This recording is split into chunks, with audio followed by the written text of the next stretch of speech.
చంద్రశేఖరరావు గారు ప్రతిపక్ష నాయకుడు అధ్యక్ష. ప్రతిపక్ష నాయకుడిగా ఇప్పటివరకు వారి శాసనసభకు వచ్చింది 2 సార్లు అధ్యక్ష.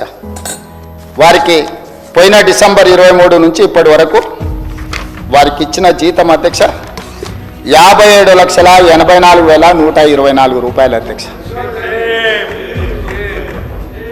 శాసనసభ్యుడిగా ప్రతిపక్ష నాయకుడిగా డిసెంబర్ 1, 2023 నుంచి ఫిబ్రవరి 28, 2025 వరకు ఈ దాదాపుగా 15 నెలలలో వాళ్ళు తీసుకున్న ప్రభుత్వం సొమ్ము జీత భత్యాలు శాసనసభ్యులు కూడా ప్రభుత్వ ఉద్యోగ అధ్యక్ష సుప్రీంకోర్టు తీర్పిచ్చింది. వారు 57,84,124 రూపాయలు జీత భత్యాలు తీసుకున్నారు అధ్యక్ష.